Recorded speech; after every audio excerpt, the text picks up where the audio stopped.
देखो पिछले क्लास में तुम लोगों ने क्या सीखा था? हमने ना पिछले क्लास में मेटल और नॉन मेटल में यहां तक सीखा था। क्या सीखा था भाई? मेटल और नॉन मेटल में तुमने पढ़ लिया था, आपने पढ़ा था रिएक्शन ऑफ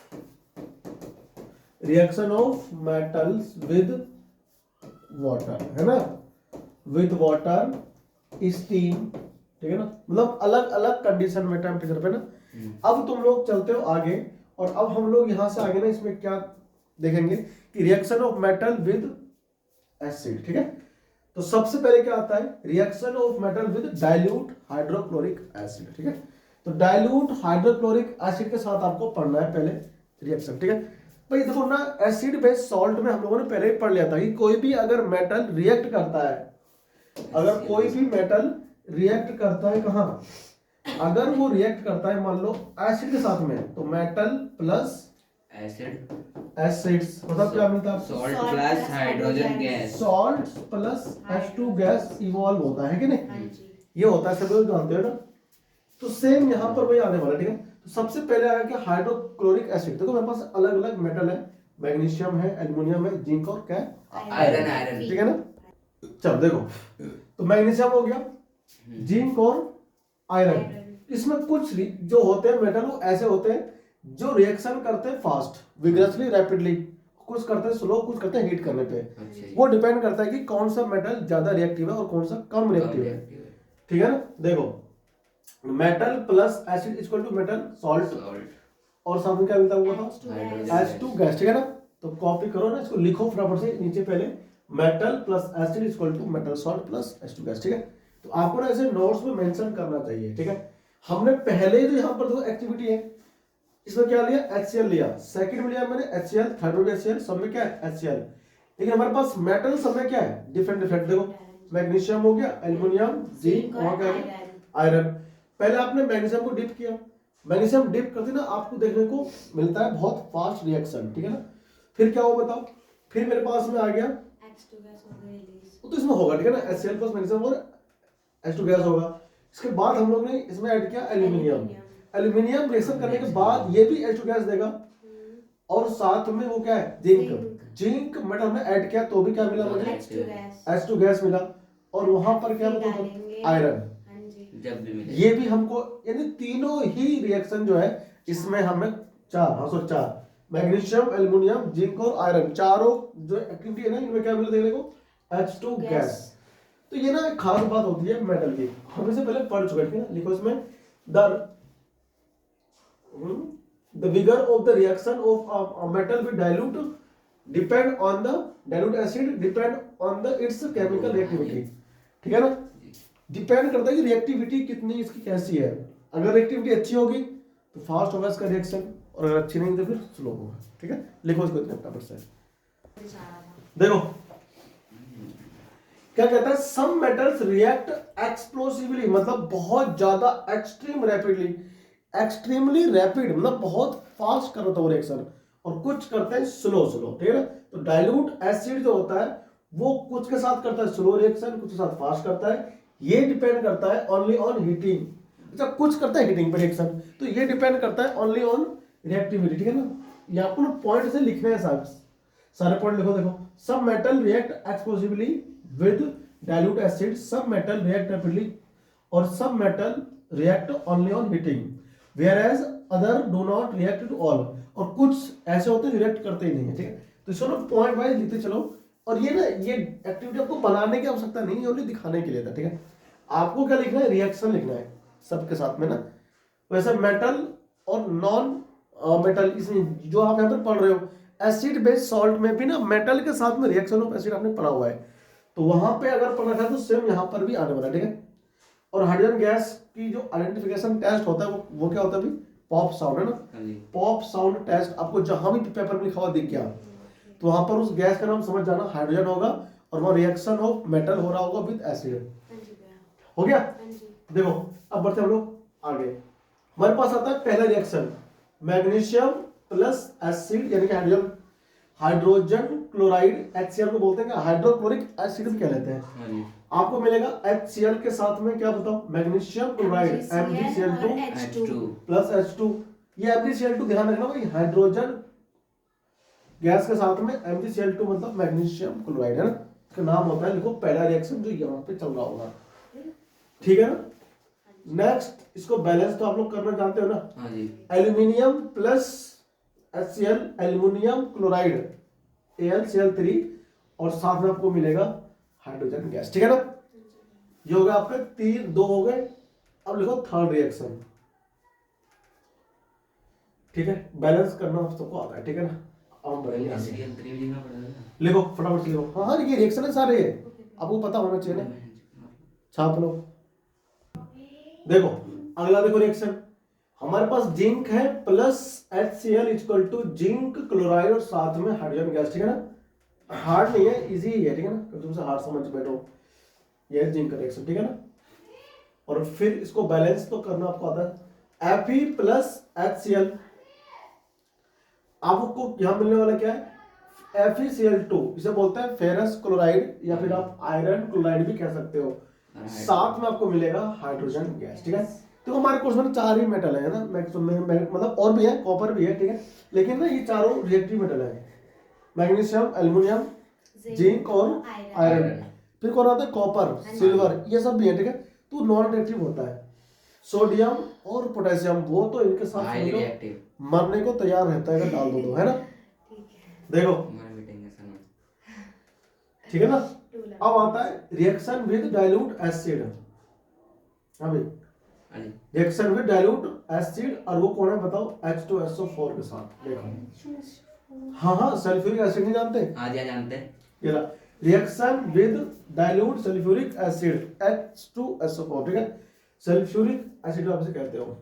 ये रहा पहला रिएक्शन, देखो ये रहा metal plus acid equal to क्या बनता है, metal salt plus H2 gas. एफिकल हो गया reaction with H2SO4 sulphuric acid, देखो यानी कि iron on reacting with sulphuric acid gives iron sulphate and hydrogen gas, ठीक है भाई जी। ये तो आप पीछे लिख चुके हो ना, तो इसको बार-बार लिखने की आवश्यकता नहीं है। आप लिखो reaction of metal with dilute H2SO4 और उसमें आप लिखो पहला reaction Fe plus H2SO4 is equal to ferrous sulphate FeSO4, ये आपको मिलेगा, ठीक है, एज ए प्रोडक्ट, ठीक है ना। भैया वो पॉइंट में लिखा है आयरन, हाँ पहले ये लिखना फिर हमें लिखना रिएक्शन, ठीक है। लिखो हाइड्रोजन गैस तो ना आपको मिलेगा ही मिलेगा, तो सिंपल सी बात है ना, देखो फेरस सल्फेट और साथ में H2 गैस, ठीक है। इसके बाद में आप क्या ले रहे हो, जिंक, सेम है ना, जिंक सल्फेट मिलेगा आपको और हाइड्रोजन गैस, ठीक है। सेम इधर मैग्नीशियम सल्फेट मिलेगा आपको ना, मैग्नीशियम, तो आपको रिएक्शन रटना नहीं है ना, पता होना चाहिए बस कि इसमें बनता क्या है, फेरस सल्फेट बनता है यहाँ पे, ये बन गया देखो मैग्नीशियम सल्फेट, यानी कॉपर रिएक्ट नहीं करता, डाइल्यूट हाइड्रोक्लोरिक एसिड हो चाहे डाइल्यूट H2SO4 हो, इनके साथ ये रिएक्शन कैसे भी नहीं करता, हीट करने पर भी नहीं करता, ठीक है ना। तो हमें यहाँ पर एक बात तो समझ में आती है कि ये जो मेटल है मोर रिएक्टिव है, आयरन जिंक और मैग्नीशियम, लेकिन कॉपर जो है इन तीनों से लेस रिएक्टिव है ना, आयरन जिंक और मैग्नीशियम, ठीक है ना। इसमें एक और था, कौन था बताओ, एल्यूमिनियम, एल्यूमिनियम, उनसे भी रिएक्टिव कम होता है ना, हाँ जी, एल्यूमिनियम फिर भी रिएक्ट करता है सल्फ्यूरिक एसिड के साथ, ठीक है। हो गए, लिखो सब रिएक्शन, देखो this shows that copper is even less reactive than iron, यानी कि इन तीनों में से मैग्नीशियम जिंक और ये Fe और साथ में एल्यूमिनियम इसमें है नहीं, आप लिख सकते हो, ठीक है ना। अच्छा एम्फोटेरिक क्या होता है, पढ़ा था मैंने पीछे, एम्फोटेरिक पढ़ा था, जो मेटल और जो एसिड और बेस दोनों के साथ करता है रिएक्शन है, एम्फोटेरिक ने पढ़ाया था, मैं पढ़ाया था एम्फोटेरिक ऑक्साइड्स, है ना, हाँ जिंक ऑक्साइड और एल्यूमिनियम ऑक्साइड दो थे ना इसमें, ये ध्यान रखना, ठीक है। देखो तो हम क्या बोल रहे हैं कि भाई कॉपर जो हमारे पास में आ रहा है, कॉपर ये होता है लेस रिएक्टिव, लेस रिएक्टिव, ये रिएक्शन शो कर रहा है, ये हम नहीं कह रहे। अब आता है रिएक्शन विद डाइल्यूट एसिड कौन है, HNO3 एक्वारेजिया, अभी बात करेंगे, ठीक है ना। जो मेटल रिएक्ट नहीं कर रहा है वो भी रिएक्शन करना शुरू करता है, ठीक है ना। लिखो चलो देखो, तो reaction of metal with nitric acid का ना रिएक्शन तो मैं आपको दिखा दूंगा अभी, ठीक है ना, केवल 2 मिनट लगेगा। बहुत फास्ट करता है रिएक्शन नाइट्रिक एसिड में। कौन? मेटल। ब्राउन गैस इवॉल्व होता है, ये आप देखोगे, है ना। देखो देखो, when metal react with H2 gas is not evolve. जब मेटल रिएक्ट करता है किसके साथ में? H2 के साथ। H2 के साथ नहीं, HNO3 के साथ में, तो H2 गैस यहां इवॉल्व नहीं होता है, ये एक्सेप्शन है। और ये आपको सीखना है। देखो ये है। आपने अभी तक जो सीखा था ना, वो ये कि जब मेटल रिएक्ट कर रहा था, मेटल प्लस एसिड, अगर आप यहां पर लोगे एसिड कौन? HCl ले लो या फिर H2SO4। हमारे कोर्स में ना जो तीन ही एसिड जो मेन है, तो आपको मिल रहा था H2 गैस प्लस सॉल्ट, अरे मिल रहा था ना। लेकिन अगर आप HNO3 लोगे इसमें मेटल के साथ में, हाँ जी। तो ये आपको H2 गैस नहीं देगा। बताता हूं क्यों नहीं देगा, ठीक है ना। पहले समझ लो बहुत अच्छे से, ये चीज यहां से नोट करने वाली बात है। हाँ ये H2 गैस देता है, लेकिन कुछ ही के साथ। एक तो मैग्नीशियम के साथ देगा आपको, ठीक है ना, बस मैग्नीशियम के साथ अगर इसका होता है रिएक्शन तो ये देता है H2 गैस। लेकिन अगर और कोई मेटल आ गया तो ये H2 गैस नहीं देता है। क्या देता है फिर? ये आपको देगा मेटल का सॉल्ट, सॉरी मेटल सॉल्ट मिलेगा, साथ में मिलेगा आपको NO2 गैस। क्या मिलेगा? NO2, ठीक है ना। एक्चुअली आया कहां से? और साथ में आएगा वाटर, ठीक है ना। इसमें वाटर बन जाता है और साथ में NO2 गैस बनता है ना। क्या लिखा हुआ है? H2 gas is not evolve, HNO3 is a strong oxidising agent. हमें इस बात को ना ध्यान रखना है, स्ट्रॉन्ग ऑक्सीडाइजिंग एजेंट होता है। It oxidise H2 into H2O। Optional बातों को ध्यान से, इसमें क्या होता है? मान लो आपने क्या लिया? जिंक लिया, ठीक है ना, और आपने इसमें लिया HNO3। इसका रिएक्शन जब हुआ तो इसने क्या किया? पहले बनाया जिंक, ये HNO3 लिखो, आपने 2 लिख दिया। अच्छा 2 लिख दिया मैंने, एक मिनट। आपने इसमें लिया HNO3, ये बनाएगा पहले क्या? Zinc oxide. क्या बनाएगा? Zinc oxide. इसके बाद में H2 गैस बनता है ना, और साथ में NO। अब इसके पास जो ऑक्सीजन है ना, ये ऑक्सीजन इस H2 को दे देता है ऐसे, इसलिए वाटर हो गया। तो क्या बन गया आप ये बताओ? वाटर। ये क्यों दिया? क्योंकि ये एक स्ट्रॉन्ग ऑक्सीडाइजिंग एजेंट होता है, ये ऑक्सीजन लूज कर देता है। खुद तो होता है रिड्यूस, और जिसका होता है रिडक्शन वो होता है ऑक्सीडाइजिंग एजेंट, ठीक है ना। अब ये स्ट्रॉन्ग इसलिए है कि ये कभी ऑक्सीजन रखना चाहता नहीं है। ये जो NO3 है ना, ये H2O बन जाता है। H2 गैस बनता तो है इसमें, लेकिन तभी के तभी ना, वापस जस्ट तभी विद इन सेकंड ये H2O बन जाता है, ठीक है। और खुद क्या छोड़ता है? NO2। क्या छोड़ता है? ये NO2। ऐसा बनाता है ये रिएक्शन। अब ये जो NO2 गैस है ना, ये ब्राउन रंग का गैस होता है, ठीक है ना। तो ब्राउन रंग का गैस ये भी देता है HNO3 जिंक के साथ में, या फिर है ना और कोई दूसरा मेटल। अभी ना आपको मैं दिखा देता हूँ इस चीज को, है ना, बहुत मस्त होता है इसका रिएक्शन। ब्राउन रंग का गैस निकलता है बहुत तेजी से, ठीक है। तो आपको ना ये ध्यान रखना, ये इसलिए इंपोर्टेंट बन जाता है कि नाइट्रिक एसिड के साथ में मेटल हाइड्रोजन गैस नहीं देता है, ब्राउन कलर गैस देता है। क्यों? आपका आंसर होगा क्योंकि nitric acid is an strong oxidising agent. अच्छा, तुमसे अगर पूछेगा कि बताओ ये एजेंट क्यों है, तो आप बताओगे क्योंकि जो H2 गैस बना है वो ऑक्सीजन गेन कर लेता है इसके पास से, ठीक है ना, और वो वाटर बन जाता है, ठीक है। H2 gas oxidise to H2O, है ना। जिसे मिलेगा ऑक्सीजन वो क्या हो जाएगा? ऑक्सीडाइज, यानी उसका हो जाएगा ऑक्सीडेशन, और जो देगा क्या होगा? उसका रिडक्शन। तो जिसका होता है रिडक्शन वो क्या होता है? Oxidising agent. Oxidising agent. तो जब तो कह रहा है ये दे रहा है ऑक्सीजन किसको? H2 को। तो ये कौन हो गया? ऑक्सीडाइजिंग एजेंट, और H2 क्या हो गया? ऑक्सीडाइज इन H2, ठीक है। ये ध्यान रखना, ठीक है ना। तो आपने इसमें आपको लिखना क्या है जो अब यहां पर आएगा, ठीक है। देखो लिखो, ये रहा, इस लाइन को आप लिख दो फटाफट से। क्या बोलता है? When metal react with HNO3, H2 gas is not evolve। पहले आप ये लिखो, लिख दिया। उसके बाद लिखो HNO3 is a strong oxidizing agent, it oxidize H2 into H2O, it self reduce to NO, nitric oxide, NO2, nitrogen dioxide और N2O। इन तीनों में से कोई भी गैस से बना सकता है, ठीक है ना। यानी कि नाइट्रिक एसिड खुद हो जाता है रिड्यूस, इसीलिए हम उसे कहते हैं स्ट्रॉन्ग ऑक्सीडाइजिंग एजेंट। कौन कौन सा प्रोडक्ट इसमें लिखोगे पहले बताओ। एक मिनट रुक जाओ। देखो पहला आप लिखोगे इसमें ये लाइन, पहले आप इसमें लिखो ये लाइन, फिर आप इसमें लिखो ये लाइन, ठीक है, फिर आप इसमें लिखो ये लाइन, ठीक है ना। ये तीन लाइन आप लिखो फटाफट से, मैं एक्सपेरिमेंट सेटअप करता हूँ, ठीक है ना, जो मैं आपको समझाया वही।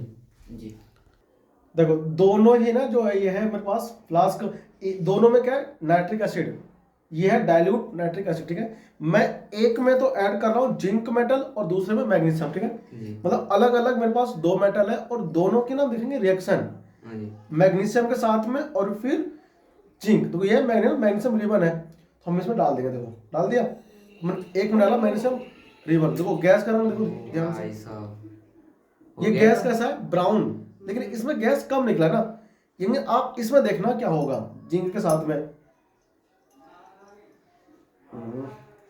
चलिए ना थोड़ा सा इसका साइज से ना कम कर दो। चलो देखो गया है नीचे नहीं जा रहा है।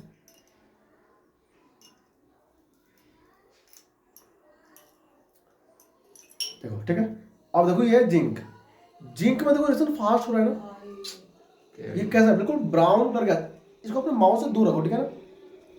तो इसमें बहुत ज्यादा गैस निकल रहा है ब्राउन कर गैस है ना, ये क्या है बिल्कुल ब्राउन कर गया। तो ये काफी ज्यादा हीट हो गया है ना, ये जो हमारा बिकर है, और देखो ये बॉईल कर रहा है, तो इसे कहते हैं काफी ज्यादा hard reaction with brown colour gas. देखो ये हल्का ना रेड हो गया है, तो ये जो रिएक्शन है ना काफी ज्यादा हार्ड हो रहा है, और ये डाइल्यूट नाइट्रिक एसिड में जिंक मेटल, इसलिए कहते हैं zinc is more reactive as compare to magnesium in reference to the dilute nitric acid, ठीक है। देखो तो ये क्या होता है ना, देखो ये काफी ज्यादा एक्सेसिव हीट इवॉल्व कर रहा है, हाँ जी तो आप ये कह सकते हो कि ये जो एक्चुअली हो रहा है ये हम लोग सेफ्टी में कर रहे हैं, ठीक है ना, हमने काफी ज्यादा सेफ्टी लिया हुआ है। एक्सोथर्मिक रिएक्शन है, और देखो जो मैग्नीशियम भाई साहब है, देखो बहुत ज्यादा हीट कर रहा है वो तो। जो मैग्नीशियम भाई साहब है ये थोड़ा सा ना लेस रिएक्टिव है एज कंपेयर टू जिंक, हाँ जी ठीक है ना। तो हम बोलते हैं जिंक जो है हमारा, और जो रिएक्शन करके डिजोल्व हो गया, तो इसमें एक्चुअली क्या है ना H2 गैस बनता है जो कि बाहर निकल गया, और हल्का सा बनता है वाटर। तो मैग्नीशियम के साथ थोड़ा बहुत तो ये शो कर सकता है H2 गैस, लेकिन जिंक के साथ में जो होता है नाइट्रिक एसिड, ये देखो पूरा डिजोल्व हो गया है ना, ये हमेशा NO2 गैस ही इवॉल्व करता है, ठीक है। तो ये था है ना, तो ये था, तो अब इसमें कोई जिंक है नहीं है, नहीं ये डिसॉल्व ये डिजोल्व हो गया। तो ये था जिंक का रिएक्शन और मैग्नीशियम का reaction with dilute nitric acid, ठीक है ना। तो ऐसे करते हैं आपस में रिएक्शन, ठीक है ना। चलते हैं लेक्चर पे, ठीक है। तो अभी ना एक्टिविटी से प्रूफ हो गया कि ना जिंक मेटल जो होता है वो रिएक्ट करता है डाइल्यूट नाइट्रिक एसिड के साथ, तो वो प्रोड्यूस करता है क्या जी NO2 गैस। जो ब्राउन देखो तो डार्क था रेड, वो हल्का सा रेड में आ गया था है ना, तो वो ब्राउन रंग का होता है, हल्का सा रेडिश ब्राउन आप उसे बोल सकते हो, ठीक है। देखो अब हम पढ़ते हैं आगे, ठीक है। यानी कि ये रहा देखो मेरे पास रिएक्शन। अब यहाँ पर क्या है, magnesium react with very dilute nitric acid to form magnesium nitrate and hydrogen gas, ठीक है ना। मैग्नीशियम प्रोड्यूस कर सकता है H2 गैस, लेकिन जिंक नहीं करता, ठीक है। अभी आपने देखा भी एक्सपेरिमेंट में, तो मैग्नीशियम जो अभी फ्लास्क में हो रहा था रिएक्शन मैग्नीशियम का, वो ये रहा था उसका रिएक्शन डाइल्यूट नाइट्रिक एसिड, और फिर क्या हो बताओ प्रोड्यूस, हाँ मैग्नीशियम नाइट्रेट और साथ में हाइड्रोजन गैस, ठीक है ना। ये आपको मिलेगा इस रिएक्शन में देखने को, सिर्फ मैग्नीशियम में H2 होगी। हाँ, लेकिन जो जिंक होगा उसमें नहीं होगा, ठीक है ना। देखो ये इसको मैंने बैलेंस किया, ये बैलेंस हो गया। अब manganese react with very dilute acid nitric acid के साथ तो फॉर्म करता है manganese nitrate and hydrogen gas. हाँ, तो उसमें मैग्नीज भी एक है ना इंपॉर्टेंट टॉपिक है, मतलब वो है मेटल है।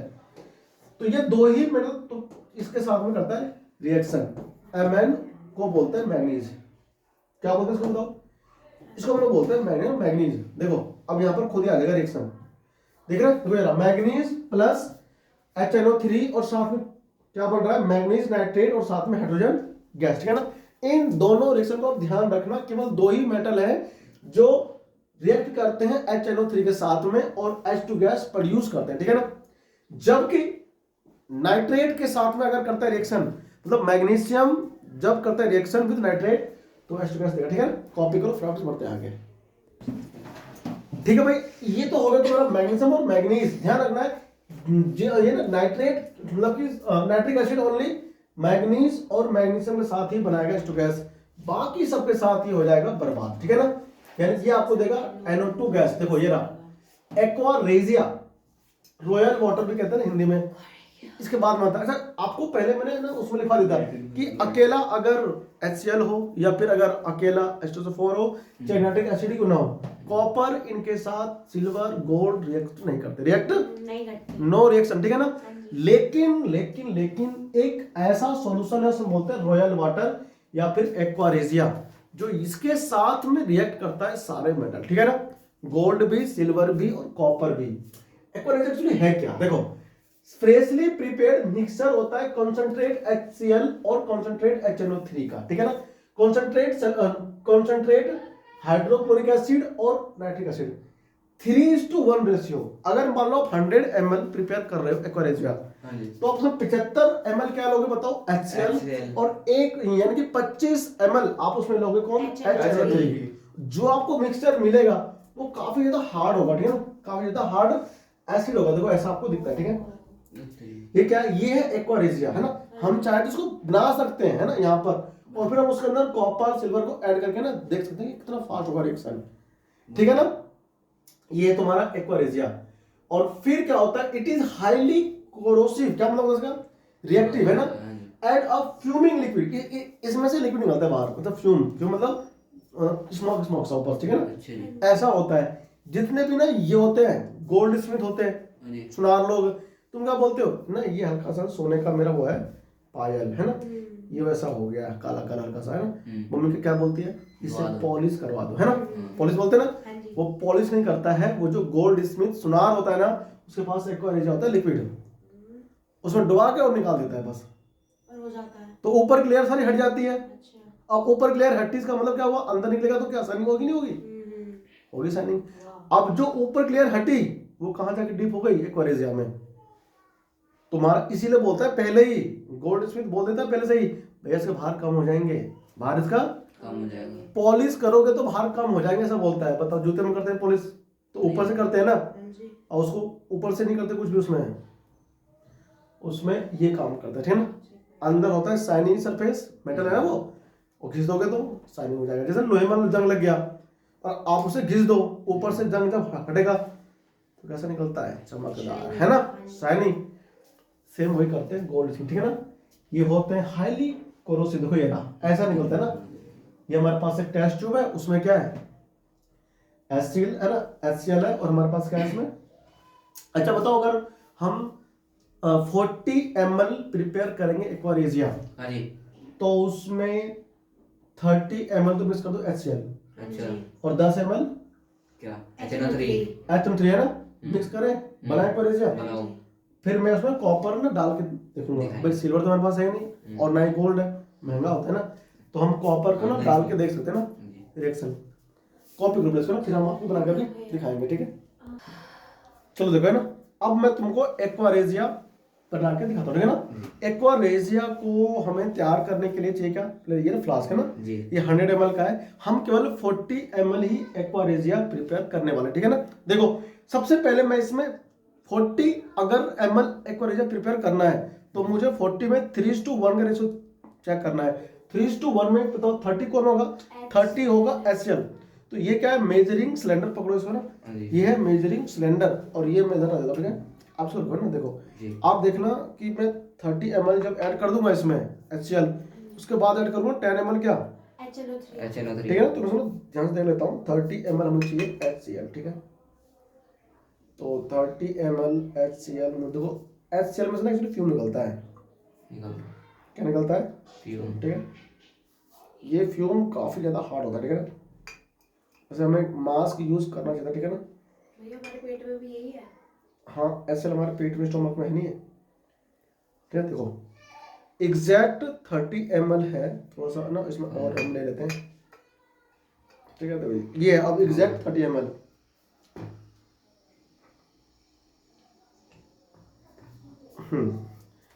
एग्जैक्ट 30 ml क्या है इसमें, HCl। ठीक है, और मैं इसमें देखो ये डाल रहा हूँ। ठीक है ना, क्योंकि हमें 40 ml ही प्रिपेयर करना है एक्वारेजिया। ठीक है, ये है HCl एसिड, पकड़ो। और अब मैं इसमें ऐड करने वाला हूँ 30 ml HNO3, sorry not 30, 10 ml, ठीक है। अब मैं केवल 10 ml क्या लूंगा बताओ, HNO3 HNO3। देखो ओनली हमें 10 ही लेना है, ठीक है ना। 10 ml हम लोग लेंगे, है ना। तो ये पूरा 10 हो गया, ठीक है, दिख रहा है। 10 ml क्या हमारे पास बताओ, HNO3 नाइट्रिक एसिड है ना। अब इसमें कर दूंगा ऐड। एक्चुअली क्या है ना, हमें इसको इजीली आराम से ना मिक्स करना चाहिए। देखो ये हो रहा है मिक्स, ठीक है।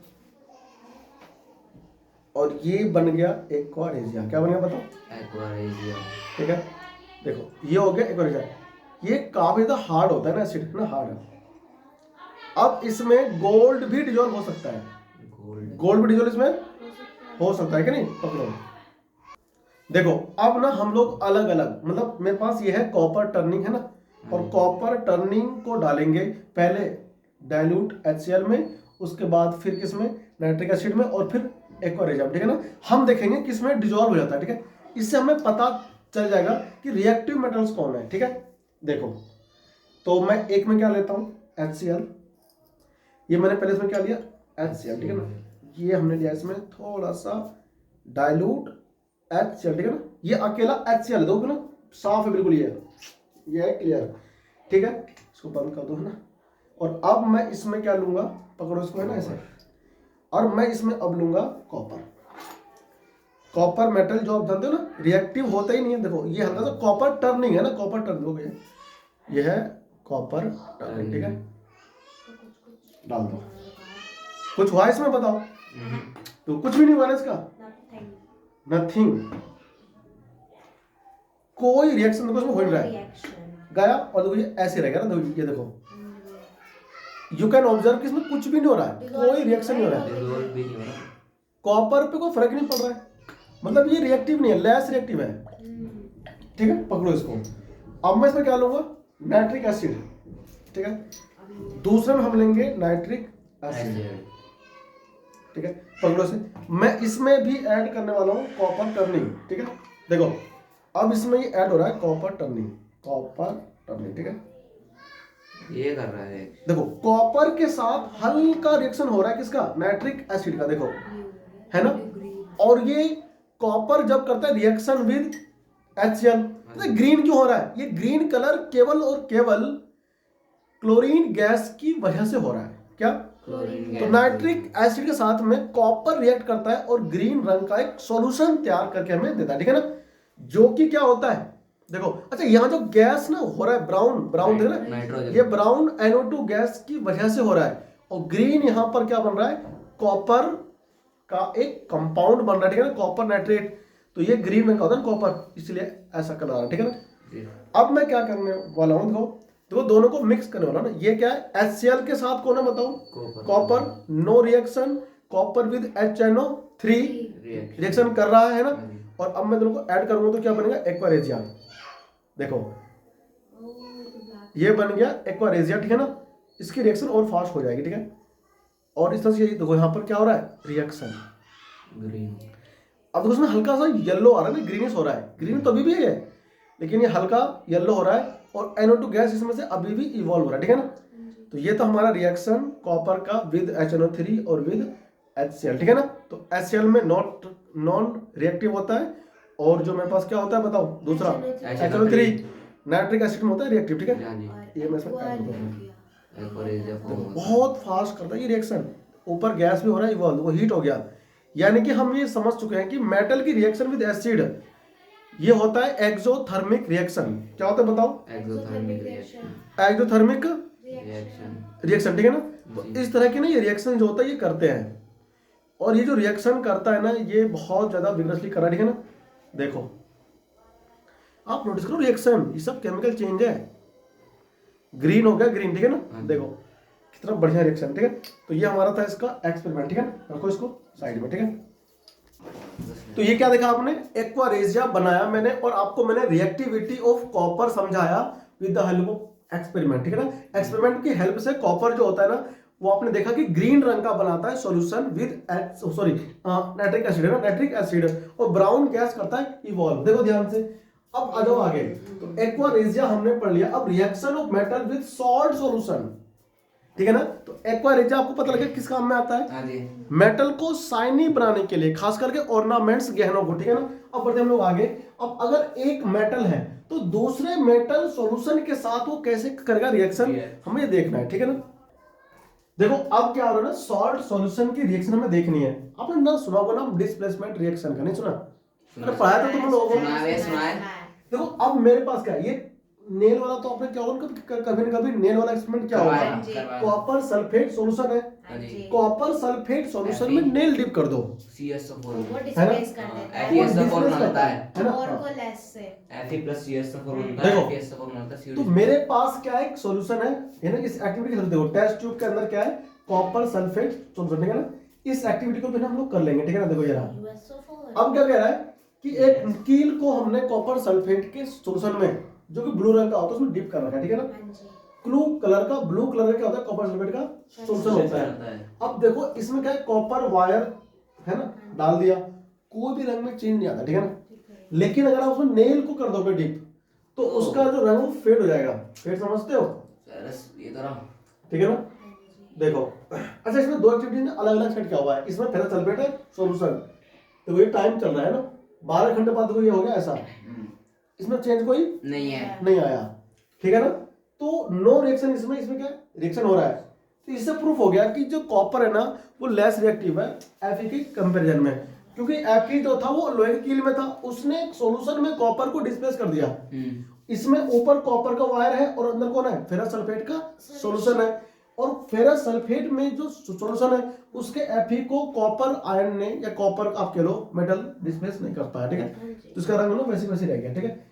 तो ये यहाँ पर आ रहा है रिएक्शन कॉपर सल्फेट, ठीक है, और साथ में Fe आयरन, और क्या बनता है बताओ, फेरस सल्फेट में, और कॉपर क्या होता है ना, वो डिपोजिट होता है नेल के सरफेस पे, ठीक है। इस तरह से हम लोग क्या कहते हैं कि जो है ना, ये मेटल का एक सॉल्ट है, उसके सॉल्यूशन के अंदर क्या हो रहा है, दूसरे मेटल ने उस सॉल्ट में से उसे डिस्प्लेस कर दिया, ठीक है ना। तो ये हम बोलते हैं इसको हम लोग कि मेटल का रिएक्शन विद सॉल्ट सॉल्यूशन, ठीक है ना।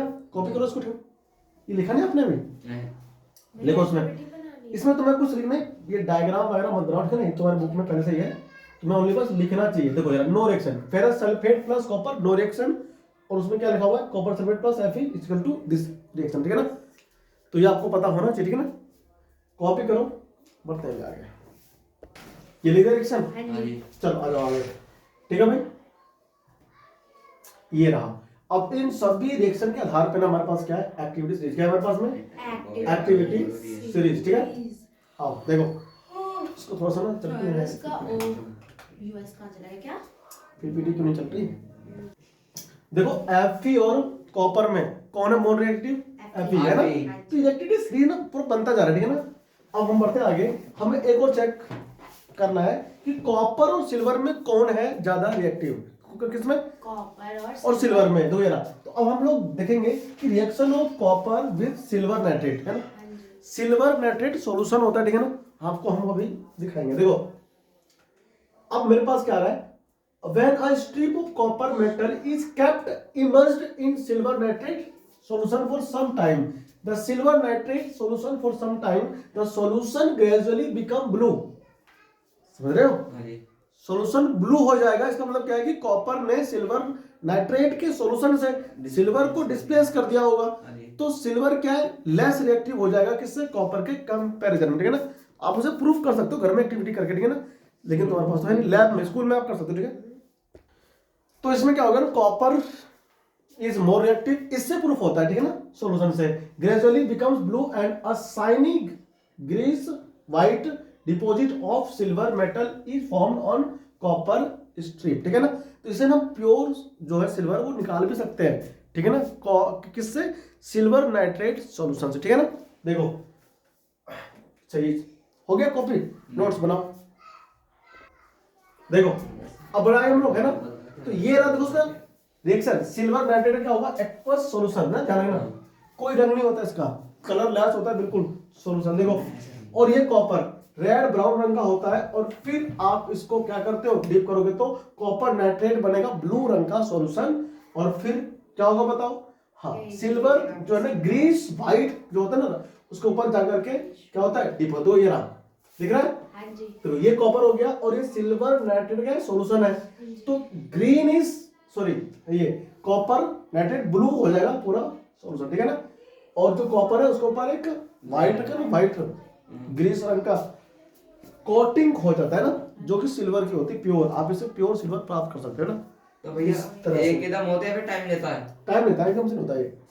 जैसे कि कॉपर सल्फेट के सॉल्यूशन में आप रखोगे किसी आयरन नेल को तो 24 घंटे को छोड़ दो, अगले दिन तुम देखना उसको ब्लू कलर पूरा डिसअपेयर हो जाएगा कॉपर सल्फेट के सॉल्यूशन का, नेल पे आकर के स्टिक हो जाएगा। प्रूव हो गया कि नेल के अंदर जो Fe था उसने आयरन ने Cu मेटल को डिस्प्लेस कर दिया उसके सॉल्यूशन से। तो सॉल्यूशन जिसकी वजह से था ब्लू वो उसमें है ही नहीं, तो ब्लू रंग का क्यों रहेगा वो। ऐसा ही सिल्वर नाइट्रेट है, ये किसी रंग का नहीं होता, चल रहा है कलरलेस। अब इसमें अगर आप कॉपर डिप कर दोगे तो कॉपर के पास क्या है, मेटल जो होता है ना वो सिल्वर को डिस्प्लेस करे खुद कहाँ पहुंचेगा, सॉल्यूशन में। और जाता ही आयन बन जाता है, फिर वो रंग शो करता है ब्लू कलर, ठीक है ना। ठीक है भाई, तो इसे हम बोलते हैं डिस्प्लेसमेंट रिएक्शन, ठीक है। इन्हीं से प्रूफ होता है कि copper is less reactive than iron but copper is more active than silver, ठीक है ना। ये आपको पता होना चाहिए, ठीक है ना। ठीक है, तो अगली क्लास में अपन लोग ना देखेंगे आगे ना कुछ और रिएक्शंस, ठीक है। और फिर हम लोग मेटल की और नॉन मेटल की रिएक्शन देखेंगे, ठीक है, आपस में एक दूसरे से। और बनता क्या बताओ, आयनिक कंपाउंड बनता है जब मेटल और नॉन मेटल आपस में रिएक्ट करते हैं, ठीक है। थैंक यू, है ना, मिलता है आपसे अगले क्लास में।